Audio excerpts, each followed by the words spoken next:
दिल्ली का ढोंगी बाबा आया है पंजाब, उससे रहे सावधान। मैं बात कर रही हूं अरविंद केजरीवाल के बारे में। अरविंद केजरीवाल किस तरह से सत्ता में आए वो आपने देखा। इस वीडियो को देखिए और देखिए कि क्या कह रहे हैं ये अर्नब गोस्वामी से कि मैं कभी जिंदगी में चुनाव नहीं लड़ूंगा। जो अपनी बात पे कायम नहीं रहता और रास्ते ढूंढता है लोगों का इस्तेमाल करने के लिए, वो कैसा व्यक्ति होगा। क्या उसको आपने पंजाब में जगह दे दी तो आप सुरक्षित हो सकते हैं। हमारा राज्य पंजाब पाकिस्तान के कितने करीब है, इसलिए हमें तो और भी ज्यादा आवश्यकता है कि हम मजबूत और देशभक्त लोगों को चुने और उसमें गिनती नहीं आती आम आदमी पार्टी की। सुनिए क्या कहा था अरविंद केजरीवाल ने।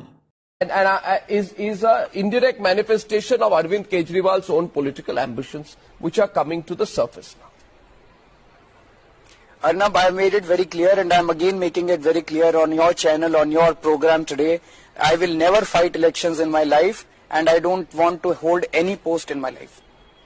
And I have no political ambitions. Does that apply to all the core members of your team? It does. I can talk about myself, I have no political ambitions. And you will never fight an election, you will never seek a political post? I'll never fight an election, I'll never fight an... तो सुना आपने।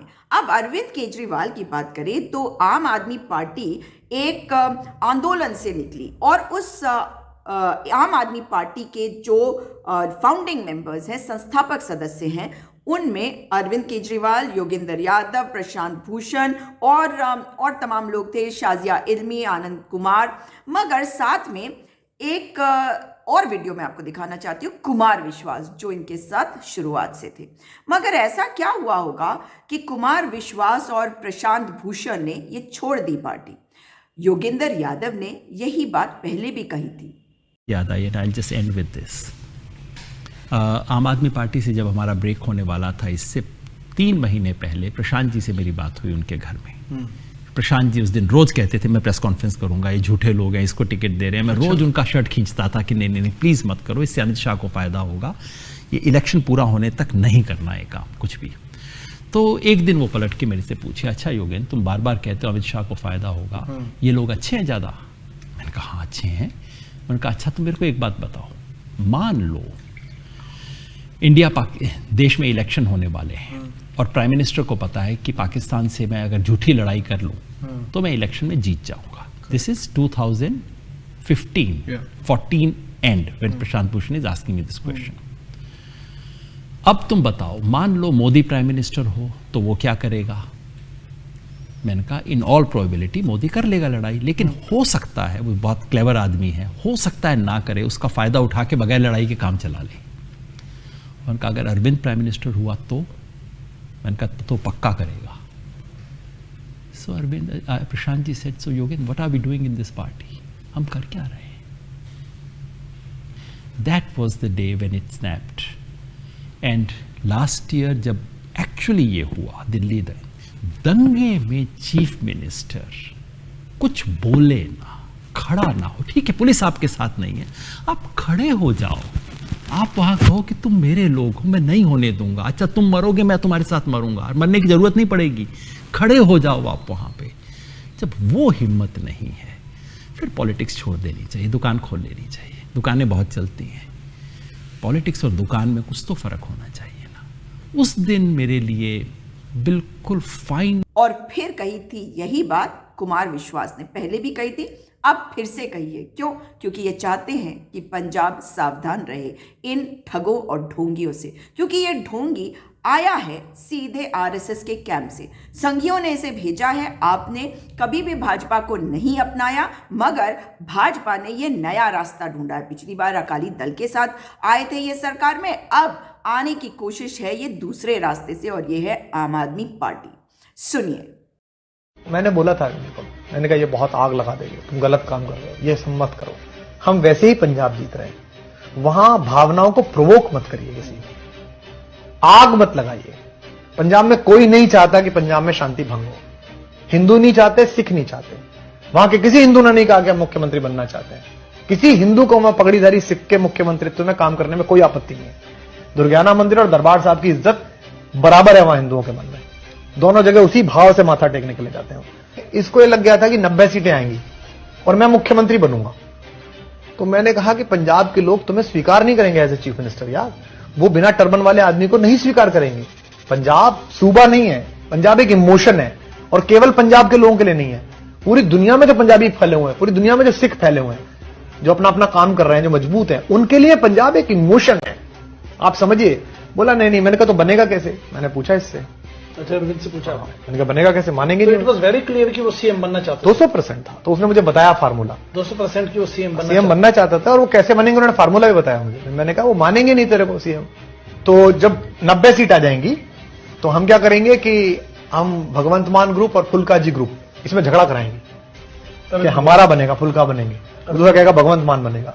3-4 दिन झगड़ा चलेगा, national news बनेंगी, फिर तू चला जाना, आशुतोष चला जाएगा, और जाके तुम लोग पर्यवेक्षक के तौर पर, केंद्र के पर्यवेक्षक के तौर पर विधायक से बात करना, और फिर ये कहना कि जी वो कह रहे हैं हाँ, या तो हमारा बनाओ या अरविंद जी बने, मेरे नाम पे सब चुप हो जाएंगे। तो मैं भारी मन से दिल्ली को मनीष को सौंप के पंजाब चला जाऊंगा। दिल्ली में मनीष को लोग पसंद ही कर रहे हैं, तो फिर धीमे धीमे जमा लेंगे। मैंने कहा ये होगा नहीं, वो बॉर्डर स्टेट है, केंद्र से तुम्हारी बनती नहीं है, वहां बहुत मुश्किल होगी, और जिन लोगों को अपीजमेंट करके तुम वो बनना चाह रहे हो वो चरस बो देंगे जान को, और बहुत बुरा हाल हो जाएगा। सर जी आप चुप रहो, आपको शपथ ग्रहण में बुलाऊंगा मैं, साथ चलेंगे दोनों भाई। मैंने कहा अच्छी बात है, मैं पंजाब नहीं गया। पंजाब कोई राज्य नहीं है, पंजाब एक भावना है, पंजाबियत एक भावना है पूरी दुनिया में। ऐसे में एक ऐसा आदमी जिसने एक समय में मुझे ये तक कहा था, जब मैंने उसको कहा कि ये जो फ्रिंज एलिमेंट हैं, जो अलगाववादी संगठन है, जो खालिस्तानी मूवमेंट से जुड़े हुए लोग हैं, इनका साथ मत ले पिछले चुनाव में, और उसने कहा था कि नहीं हो जाएगा, चिंता मत कर। और कैसे चीफ मिनिस्टर बनेगा, तो उसने उसका फार्मूला भी बताया था कि ऐसे ऐसे भगवंत को और फुल्का जी को लड़वा दूंगा और मैं पहुंच जाऊंगा। और आज भी वो उसी पथ पे, मानो मत मानो, और नहीं भी है तो वो पपेट बिठा लेगा, कोई कुछ कर लेगा वो कुछ काम। तो ऐसे में उसने मुझे इतनी भयानक बातें बोली, जो कि सबको पता है, पंजाब में सबको पता है, कि एक दिन तो मुझसे कहता है कि तू चिंता मत कर, या तो मैं एक स्वतंत्र सूबे का मुख्यमंत्री बनूंगा। और मैंने कहा ये अलगाववाद 2020 का रेफरेंडम आ रहा है, पूरी दुनिया फंडिंग कर रही है आईएसआई से लेके और बाकी अलगाववादी ग्रुप। तो कहता तो क्या हो गया, तो स्वतंत्र देश का पहला प्रधानमंत्री बनूंगा। मतलब जिस आदमी के थॉट में इतनी ज्यादा अलगाववाद को लेके वो हो कि किसी भी कीमत पे बस मुझे सरकार मिले, सत्ता मिले। अब ये सब सुन के क्या आपको नहीं लगता कि जो बात कही जा रही है उस पर आपको ध्यान देने की जरूरत है? पंजाब की जनता समझ ले कि ऐसे ढोंगी से बचना होगा। आरोप ही सही मगर लगे तो हैं, इनके करीबियों के द्वारा लगाए गए तो हैं। तो ये तो अब आपकी जिम्मेदारी है कि आप इस भ्रम जाल में ना आए, क्योंकि पहली बात ये देश को नहीं मानते, ये केवल सत्ता चाहते हैं और वो हमने देखा है। दूसरी बात, इनके रिश्ते अगर उन लोगों के साथ है जिन पर आरोप लगे आतंकवाद के, तो सोचने वाली बात है। और तीसरी बात, क्या सत्ता ये किसी भी हाल में चाहते हैं? क्या भाजपा को ये रास्ता देना चाहिए? ये सोचने वाली बात है। और चौथी बात, देश लोगों से बनता है और राज्य राज्यवासियों से। तो प्रदेश के लोग इसको बनाएंगे, बाहर वाले आकर आपको नहीं सिखाएंगे। जो आकर अपना ले पंजाब को, वो हो जाता है पंजाब का। मगर ये जो टूरिज्म करते हैं ना, पर्यटन, वहां से आए अभी और फिर चले गए। आपने इनके सीएम कैंडिडेट की वो वीडियोस देखी है ना, जहां पर वो खड़े नहीं हो पा रहे, पैर लड़खड़ा रहे हैं। ऐसी हालत उनकी हमने संसद में भी देखी है। अब सोचना है आपको कि जिसके ऊपर इतने बड़े आरोप लगाए गए हों, प्रकाश सिंह बादल जी के द्वारा भी, और प्रकाश सिंह बादल जी भले ही एक विचारधारा के साथ हो जिसको आपने नकारा हो, लेकिन इतना तो मानेंगे कि वे सच्चे पंजाबी हैं। इसलिए सोच समझ के इस बार आपको अपना वोट देना है। ना जात के बारे में सोचना, ना पात के बारे में सोचना, ना इधर के बारे में सोचना, ना उधर के बारे में सोचना। सोचना तो केवल पंजाब के बारे में, सोचना केवल पंजाबियत के बारे में, और दबाना बटन वही जो करे काम आपके। जी हाँ, जो आपके अपने हैं, जो आपकी सरकार बने, जो आपके लिए अपनी जान दे दे, सेवा भाव के साथ आपके लिए कार्य करे। तो अब की बार अगर दबाना है कोई बटन, तो वो होगा केवल हाथ का, ना जात पे ना पात पे, बटन दबेगा हाथ पे।